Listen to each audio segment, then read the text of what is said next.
कुछ दिन पहले आप लोग को हम बताए थे, भैया हमसे खुश होके बोले कि मेरा एक एसी है एलजी का, वो कंपनी से मैं नहीं करवाऊंगा काम, आप मेरा वो इंस्टॉलेशन कर दीजिए बढ़िया तरीका से। ऑलरेडी वहाँ पे होल किया हुआ था, तो इंडोर को हैंग करके यूनियन बाहर निकाल दिए हैं और आउटडोर इसका यहाँ पे लगेगा। आउटडोर के लिए जो पाइप निकलेगा, होल मारने का काम सरफराज कर रहा है। होल मारने वाला काम हो जाता है कंप्लीट और एकदम परफेक्ट होल हुआ है। पाइप में जहाँ जहाँ बैंड लग रहा था वहाँ बैंड मार के बढ़िया तरीका से टेपिंग कर दिए हैं, देख सकते हैं।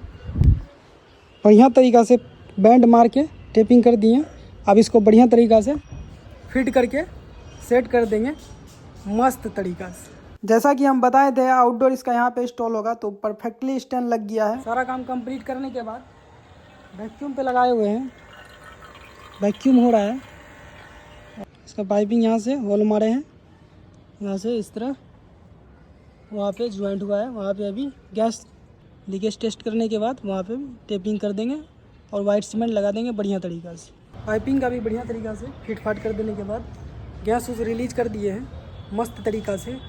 और यहाँ पे देख सकते हैं वाइट सीमेंट भी लगा दिए हैं।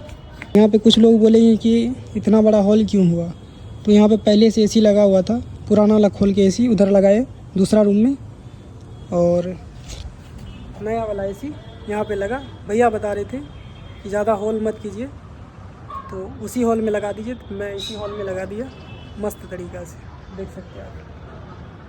सारा काम कंप्लीट करने के बाद एसी में लाइन देके एसी को चालू किया। और एसी का कूलिंग की बात करें तो वैक्यूम करने के बाद एसी का कूलिंग सुपर से भी ऊपर हो जाता है।